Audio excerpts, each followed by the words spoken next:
자, 16, 20번 질문입니다. 자, 기억 부분에 보시면 지금 중화사상 이렇게 나와 있는데요.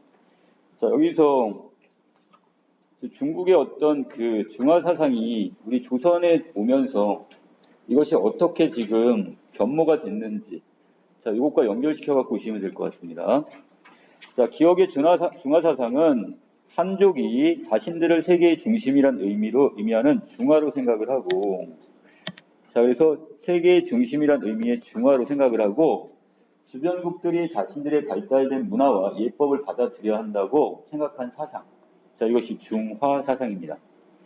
조선은 중화 사상을 수용하여 한족 왕조의 명나라의 문화를 받아들이는 것을 당연시했습니다. 자, 이걸 우리는 무슨 주의? 자, 이것을 우리는 사대주의라고 하죠. 자, 우리가 지금 큰 나라를 지금 섬기는 것을 이렇게 사대주의. 자, 17세기에 이민족이 세운 청나라가 자, 중국 땅을 차지했지만 조선은 청나라를 중화라고 생각하지 않고 자, 명나라의 부활을 고대했습니다. 자, 이걸 우리 무슨 정책? 친명 배청의 정책이라고 하죠. 자, 명나라와는 지금 화친을 하고 친하게 지내고 외려 청나라를 배척한다. 그래서 이거 친명 배척의 정책이라고 합니다. 그래서 뭘 정통성으로 보는 거야? 자, 바로 이 한족 왕조인 명나라를 지금 정통으로 보는 거고, 자, 이 명나라를 지금 무너뜨린 이 청나라 같은 경우를 지금 비정통으로 보는 겁니다. 자, 그래서 당시 송시열은 오랑캐는 중국을 차지할 수 없고 금수, 이 금수라는 게 뭐야? 날짐승과 그 다음에 들짐승을 합쳐갖고 우리는 금수라고 하는데, 짐승은 자, 여기서 인류와 한 부류가 될 수 없다라고 했는데, 이는 청나라를 공격하자는 북벌론과 청나라를 배척하자는 촉화론으로 이어지게 됩니다. 자, 송시열은 결국 이 청나라를 뭐로 본 거야? 이것은 오랑캐의 나라고, 자, 그래서 이 오랑캐인 지금 누가? 청나라가 지금 중국을 차지할 수 없다고 얘기하고, 심지어는 이걸 짐승이라고까지 표현을 한 거죠. 자, 그래서 같은 부류로 보질 않았습니다. 자, 그러다 보니까 이 청나라를 공격하자는 북벌, 어디 중국이죠? 중국을 정벌하는 이런 논과 청나라를 배척하자는 촉화론, 이것이 이제 이어지게 됩니다. 자, 그래서 18세기로 넘어와서 청나라가 정치적 안정을 이루고 조선이 북벌을 통해 명나라를 회복하기 어렵게 되자 조선의 유학자들 사이에는 조선이 자, 중화의 계승자라는 인식이 보편화됐어요. 자, 원래는 자, 명나라가 지금 그것을 중화를 이게 그대로 와야 되는데, 자, 지금 청나라가 지금 어떻게 해요? 청나라는 오랑캐의 나라가 되는 거고요. 자, 우리가 지금 명나라의 어떤 여러 가지 문물을 지금 받아들였단 말이죠. 자, 그래서 자, 결국 우리나라가 바로 조선이 바로 뭐가 된다? 자, 이 중화. 그게 명나라의 어떤 문화나 이것을 계승하는 것이 이제 인식이 보편화되었다는 얘기예요. 이때 청나라가 가진 발달된 문물을 도입하자는 북학파가 등장을 하게 되는데, 그 중에 이 홍대용은 청나라의 발달된 문물은 오랑캐인 청나라가 만든 것이 아니라 청나라가 중국 땅을 차지하면서 가지게 된 자, 한족의 문물로 봤습니다. 자, 이 한족은 아까 명나라라고 했죠? 자, 명나라의 문물을 누가? 청나라가 결국 어떻게 되는 거야? 이것을 독차지하게 됐다 이렇게 되는 거야 지금. 자, 그러므로 우리가 지금 홍대용 입장에서 또는 이 조선의 어떤 선비들 입장에서는 우리는 결국 청나라의 문물이 아니라 결국 우리는 명나라의 문물을 받아들이는 거야. 이런 입장을 세웠겠네요. 이런 생각은 청나라와 그 다음에 청나라의 문물을 구별한 것으로, 자, 여기서 그가 저술한 을병 연행록에서도 그게 발견이 됩니다. 자, 그래서 그러니까 청나라는 결국 어떻게 지금 적통이 아니란 말이야. 자, 하지만 청나라의 문물 자체는 옛날 명나라가 지금 갖고 있었던 문물이니까 이건 받아들여야 된다 이런 입장이 되는 거예요. 자, 이를 통해 이때까지도 그는 조선이 중화의 계승자라는 인식과 중화 사상에서 벗어나지 못했음을 알 수 있습니다. 자, 결국 누구도 홍대용도 마찬가지 어떤 인물? 자, 중화 사상 안에 이렇게 있었던 인물이네요. 자, 하지만 청나라 여행을 계기로 그곳에서 만난 학자들과 교류를 이어가면서 이 선진 문물과 그 다음에 새로운 학문을 탐구한 결과 사상적 전환을 이루었고, 이를 바탕으로 의사문답을 저술하게 됩니다. 자, 여기 있는 을병 연행록까지만 해도 결국 중화사상 여기서 벗어나지 못했다면 직접 본인이 이제 청나라의 그 사신의 일행으로 따라갔다가 이제 그때 같은 경우 이제 어떻게 의산문답을 쓰게 되는데, 자, 의산문답의 내용에서는 기존에 갖고 있던 생각들을 많이 바꿨다는 얘기 되겠습니다. 홍대용의 사상적 전환을 잘 보여주는 것은 바로 이 의산문답에 실려있는 지구설과 무한 우주설이 되겠습니다. 자, 먼저 지구설, 이것을 보면 그는 하늘이 둥글고 땅이 모나다는 전통적인 천지관을 비판을 하고, 자, 여태까지는 무슨 생각을 했어요?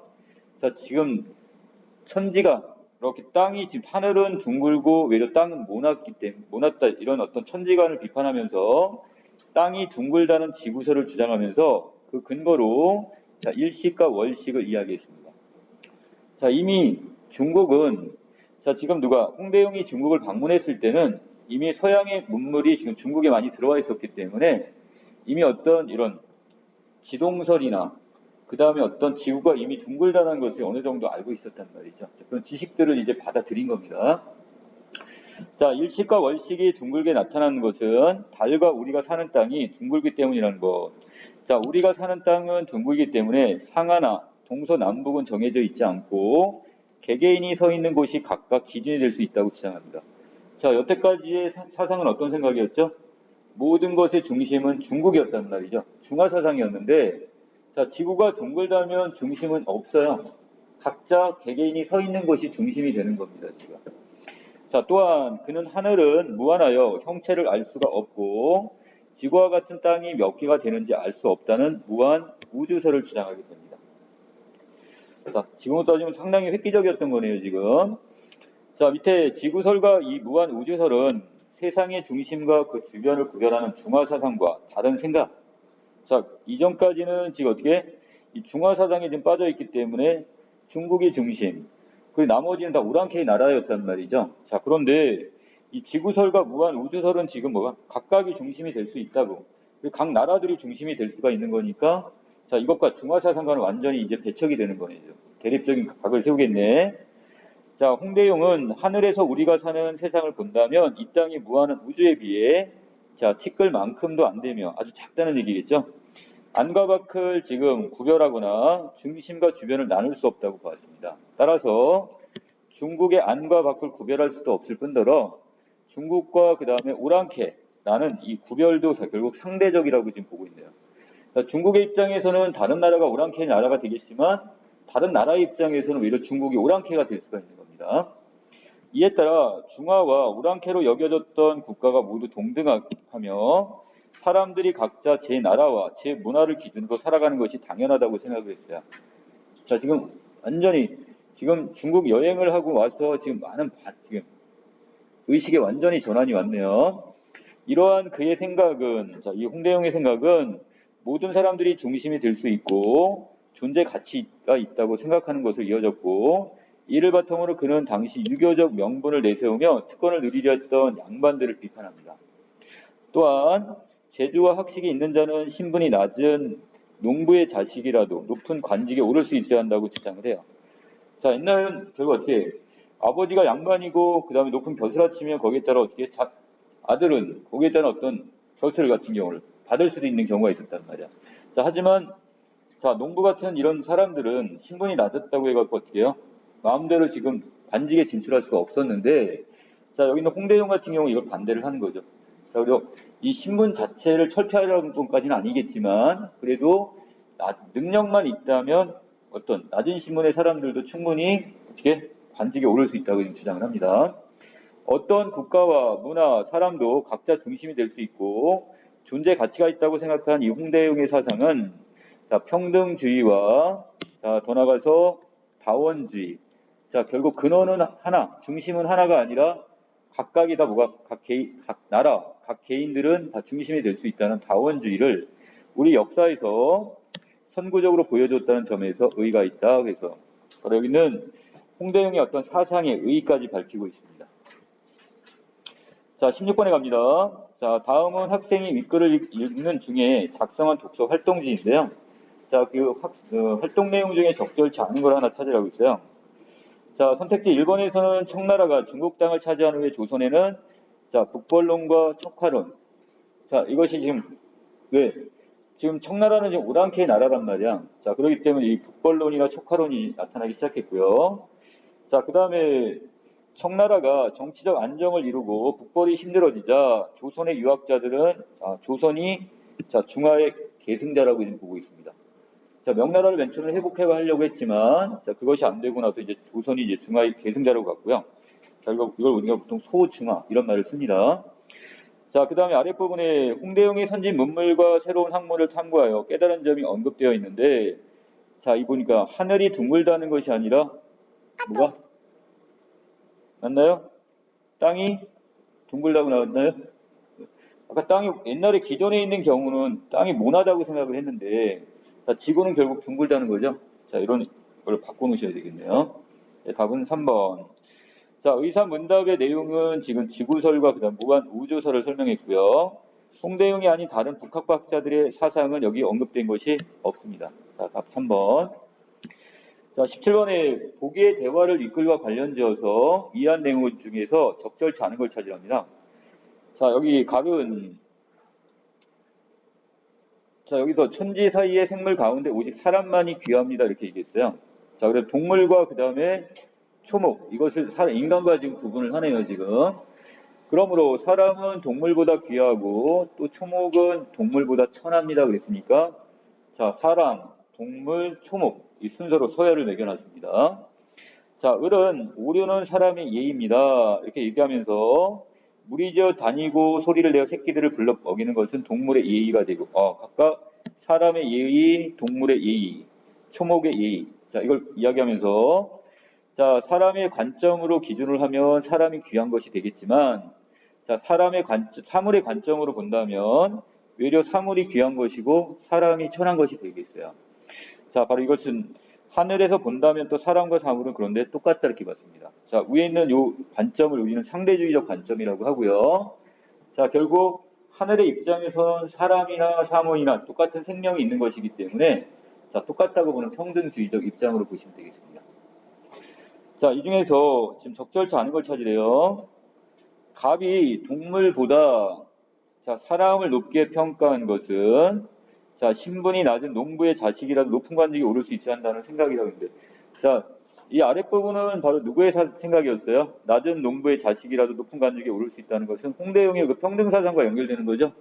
자, 그렇다면 자, 위에 있는 내용은 지금 지금 사람을 높게 평가하는 건데 자, 평등주의를 입장이 아니죠. 얘는 지금 뭔가 우리에게는 서열이나 위계가 있다고 지금 보는 입장이라면 아랫부분에서는 이건 평등주의적 입장이 되는 거니까 자, 이것은 서로 간에 맞지가 않습니다. 답 2번.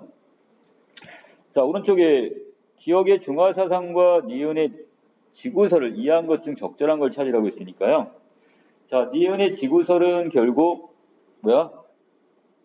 지구는 둥글기 때문에 모든 것이 각 개인, 각 나라가 다 뭐가 될 중심이 될 수 있다는 입장이 되는 거죠. 그렇다면 중화사상이라는 것은 중국이 중심이 돼야 되는 사상에서 벗어난 거라 볼 수 있겠죠. 자, 그래서 답은 4번이 되겠습니다. 자, 19번. 보기는 심화학습을 위해 조사한 자료인데요. 가나에 대해 보인 반응이 적절치 않은 걸 차지합니다.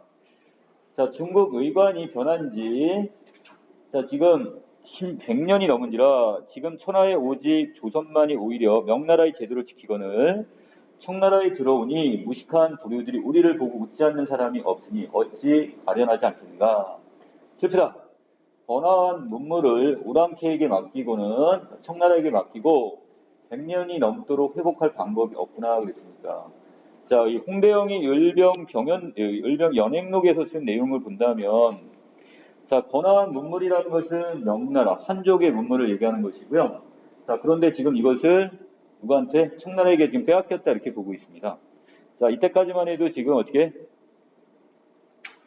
자, 어떤 중화적인 사상이 되게 상당히 강했던 상황이라고 보시면 될 것 같고요. 자, 나무단에 가시면 피와 살이 있으면 다 똑같은 사람이고 강토를 지키고 있으면 자, 결국 동등한 국가다 이렇게 이야기를 했습니다. 자, 그리고 공자가 이 주나라 사람으로 그것은 춘추에서 주나라가 안과 밖을 구분한 것은 당연하고 만약에 자 여기 있는 공자가 바다를 건너 주나라 밖에 살았더라면 주나라 밖에서 도를 일으켰을 것이고 그곳을 기준으로 바로 그 나라를 기준으로 다시 삼았겠죠. 자, 이건 바로 상대주의적 입장이 되는 거네요. 자, 그래서 공자는 당연히 주나라 사람이기 때문에 주나라를 중심으로 한 것이고, 만약에 공자가 주나라 사람이 아니라 조선 사람이었다면 조선을 중심으로 해갖고 이거 펼쳤을 겁니다. 자신의 사상을. 자, 바로 이런 상대적인 입장. 자, 그렇다면 이 중에 지금 적절치 않은 걸 찾으라고 했으니까, 나는 춘추에서 주나라 안과 밖을 구분한 것이 당연하다는 것에서, 자, 중국의 안과 밖을 구별하라는 홍대용의 생각이 드러나군 그랬는데, 아니죠. 여기서 만약에 공자가 주나라 사람이니까 주나라 입장에서 글을 쓴 거고, 만약에 그 사람이 주나라 사람이 아니라면 어떻게 했을까요? 결국 반대 입장이 되겠죠. 그래서 여기서는 지금 이 안과 밖을 구분하려고 한다는 것은 지금 어떻게 중심적인 입장, 중화사상이 있던 입장이라고 본다면, 자, 이건 지우겠습니다. 이것보다는 결국 반대 입장이 되는 거죠. 자, 그래서 여기에서는 외려 상대주의적 입장에서 바라보는 바로 홍대용의 생각이 드러났으니까, 자, 이걸 상대주의로 바꾸는 게 훨씬 낫겠네요, 지금.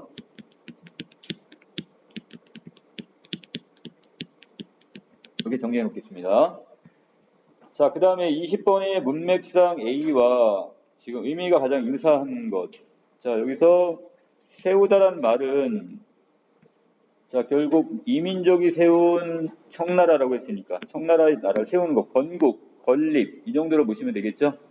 자, 그래서 여기서 그는 새로운 회사를 세웠다, 건립했다 이 정도로 보시면 될 것 같습니다. 자, 그래서 건립. 자, 이 정도의 건립입니다, 지금. 자, 답은 1번. 이렇게 보시면 되겠네요. 자, 여기까지 내용 정리 마치겠습니다.